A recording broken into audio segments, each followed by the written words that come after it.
Hello, I'm Michelle Bonat, CAIO AI Squared, and I'm here to have a conversation with Vince Velicov. Vince, it's always nice to see you. Welcome. How are you doing today? Thanks. Hi, Michelle. I'm doing well. Things Wonderful. are good. Busy. I know, right? Um, let's see. So the topic today is AI in M&A, and I know we're going to talk a little bit about both how M&A professionals are thinking about AI and also sort of more broadly in the business, how M&A professionals think of AI in companies as you're, looking at your M&A deal flow transaction. So first of all, please introduce yourself and tell us a little bit about your background. Sure thing. Thanks, Michelle. Like she said, I'm Vince Velicov. I'm an investment banker specializing in M&A, particularly in AI, software, and tech-enabled services businesses. I assist founders, CEOs, and private equity firms when they're essentially navigating the complexities of selling a company, focus on the right buyers, structuring transactions, and really just maximizing deals for, the selling shareholders. So I've been involved with multiple AI-related M&A transactions since joining Leonis Partners about 2 years ago. I was previously at a large investment bank called Jefferies and their tech-enabled services group, and my advisory experience spans AI-driven healthcare IT businesses, HR technology businesses, workflow automation. I sold a business in the travel sector last year, and really, a lot of workflow automation sectors as well. So, and AI, we're seeing, across those industries, and I'll talk more about how it looks and feels a lot like software, with a little bit of a different valuation expectation, both for the buyers and sellers. So I recently attended the AI Summit in New York, where I was able to meet Michelle. And I engaged with a lot of AI founders, talked about their M&A objectives, some buyers, some sellers, and talked about the marketing positioning that these businesses are going out to market with and how they're essentially creating value for their customers. So, interesting to always go to those conferences. I should be attending the Human X in Las Vegas early in March, and probably a few others throughout the year. Amazing. A great, great place to be right now, in my humble opinion. Absolutely. All right. So, how about we first get into how folks in M&A are using AI in their business? What have you seen? What are some best practices? What are some opportunities? What are some challenges? Sure. I think AI is really revolutionizing a number of different aspects, especially with deal sourcing. There's a lot of different ways that you're able to market map more quickly. I was speaking to a founder of an AI business in Toronto who's able to, you type in a company name and an industry subvertical, and it'll kick out a market map with a lot of related businesses. Great business. And, not only deal sourcing, but a lot of different aspects of the execution process when it comes to M&A. I think not only investment banks, private equity firms, strategic buyers, they're utilizing AI for deal screening. If they're looking for, X type of business, you're able to just cast a much wider net, and screen through businesses based on, employee counts and, LinkedIn and a lot of different aspects to just get smarter quicker when it comes to certain subverticals. And then also AI can be used for automating some of the due diligence process, and really, crafting better messaging and marketing materials when you're drafting, qualitative materials for a sale process. So it's really a nice tool for leveraging time, especially the junior folks' time. When it comes to investment banking specifically, a lot of hours are required. It's an industry where people are working till midnight all the time. And I think not only will AI continue to help free up some time for some work-life balance, but also you're able to just do more in less time. And it's really, it should help us, be able to screen for opportunities quicker, produce better materials more efficiently. And essentially the goal is always to drive more value both for our clients, and to just have more clients over time. That's terrific. Be more strategic, right? Be more Yeah, strategic with absolutely. everyone's time. How do you address the challenge of hallucinations, right? So, LLMs are designed to please and essentially complete, autocomplete, and can make things up sometimes. I've heard examples where, attorneys have done research on legal precedents and they come to court with Gen AI generated lists, and there were made up cases in there, and the court case was tossed out because it was considered not valid, right? So how do you balance that strategic use of it and efficiency with some of the challenges like that? Sure, yeah. I mean, I've had a funny example with hallucinations where I think I was looking for an article related to a very specific, trend or something going on in AI, and it just made up an article with a link.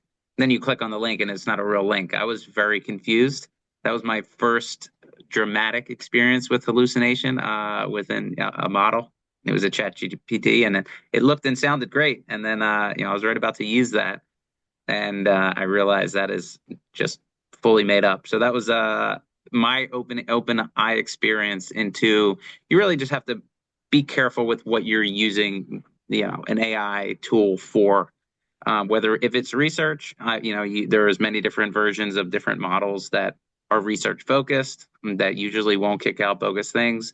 If you're, improving the sound and look of an email or, cleaning up notes, you're not too worried, especially if it's internal, things like that. But we have to be very careful anything that's going out to buyers or our clients or things like that, to not rely on anything actually, generated from AI, more process and cleanup and things like that than sourcing, research materials or things like that, or Right, facts. exactly. I'm not too trustworthy of the facts that are kicked out by ChatGPT quite yet. It's a mixed bag, right? So it sounds like ask for the source, check the source, whether that's a link or something, right?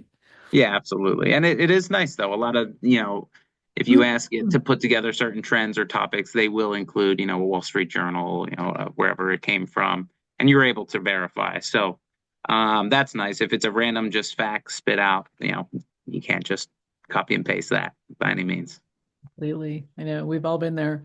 That's great. So tell us a little bit about the other side of the coin per se, the companies leveraging AI and what you're seeing as, trends, opportunity, best practices from, a deal perspective. Sure. I think I'll just talk, a little bit about just some of the trends we're seeing, which is really just the investment in AI, which is why, I'm kind of positioning myself, and I've worked a lot with software businesses that, like I said, look and feel a lot like AI businesses. And it's really the investment in Q4 24 alone. VC-backed companies raised over $62 billion, which was over a 55% increase from Q3 in 24. AI-driven deals represented about 60% of that total. So that's really, showing the impact that AI has on, the VC landscape and how much money is flowing towards those businesses. And it's really setting up for a huge 2025. Most likely it'll be over 65, $70 billion in AI businesses alone. And that's probably a conservative number. We're yet to see how Q1 even plays out. There's a Amazing. big shift towards specialized AI applications. Investments are moving from more of the, general AI applications and LLMs to more specialized infrastructure-driven solutions, which are, it really shows that the strategic acquirers are focused on almost like a point solution software acquisition to solve a certain need, not as general. So things are already getting, more narrow and point solution driven. And then also global expansion. North America has been, the huge leader in AI, as we all know. But regions, obviously, what happened with the China dropping deep seek, and then also Europe. There's a huge number of unicorns that are growing there, indicating that U.S. has just a lot of competition when it comes to just overall AI. And then when it comes to actual AI businesses, and when I speak with founders about what to expect as you grow, and if you listen to Y Combinator and things like that, um, it's not unheard of for a AI business to go from $0 in recurring revenue to 8, 10, 12, 15 million within 12 months, 15 months. So these businesses are ramping very quickly. Again, usually these are enterprise solutions that are being sold, but these AI businesses are commanding, some premium valuations, especially those with proprietary data, with robust models, with clear monetization strategies. That's a very important aspect, especially for the big, heavily VC-backed businesses that as they start to produce revenue and monetize, also the focus on profitability. So that's all what we're seeing, and there's a lot of strategic interest. We speak with probably a half a dozen to a dozen buyers throughout any given week, just to understand what they're looking for, what solutions would be beneficial, what problems are out there that need to be solved. And then on the other hand, we speak with a lot of founder-owned businesses. It could be a two-person shop or a 50-person, profitable operation, and just try to connect the dots. And that's where, we come in as a banker to, assist and to try to make sure that, founders obviously maximize value and find a good home for their business when they're ready to sell. Right. And then are folks talking about an AI premium for a business? Does that exist? Is it valid? Is there, X times because you have an AI? Or is that just a hope and a dream? No, I think Hugging Face had a valuation of over 100 times revenue. I'll have to check that stat, but we have some materials that have a lot of the huge valuation premiums that we've seen in terms of announced deals and where they're trading. Definitely more than your average software multiple that has been relatively steady. It reached its peak in 2021 and has come down quite a bit. And again, then you kind of look at software businesses that are slowing growth but becoming more profitable, whereas AI businesses today are kind of like software was a few years ago, where there are high growth, 100% growth businesses that are burning cash, and there's a premium placed on those businesses, again, depending on how they monetize, how contracts are set up, the team and things like that. So there's definitely a premium for AI businesses. The question is, who's willing to pay? Right, definitely. DeepSeek coming in was so interesting. It'll be really fascinating to see if the foundational companies, the infrastructure, the continued opportunity is seen there, or maybe that's now a dialogue around, how you can make your infrastructure more efficient because people have seen that that's possible, right? Or maybe the value curve shifts to applied AI, right? Applications, Sure, sure. enterprise, that sort of thing. That's really fascinating to think about. Um, Fantastic. So, anything to add on to that before we move to the lightning round? I would just say for for AI founders out there, if you come across this and you're preparing for an exit or curious, it's always good to speak with someone like myself. I'm sure there's a lot of others out there, but just to get perspectives on what to set up for, what to be prepared for when it comes to a sale. Usually you want to demonstrate, the real world impact and ROI that your solution has. That's usually, come across and sold into your customer base. But, the defensibility and proprietary data is important, it's not easily reputable. If you think of a SWOT analysis, strong customer relationships. Obviously, the AI businesses out there are not, 10-year-old businesses, so they're not going to have, 10-year-old customer contracts. But on a month-to-month basis, it's good to show, strong retention metrics. And then if it's not a profitable business, showing a viable path to profitability, and then how those AI capabilities translate into financial success for a buyer. So there's a lot of different ways to prepare for a sale process.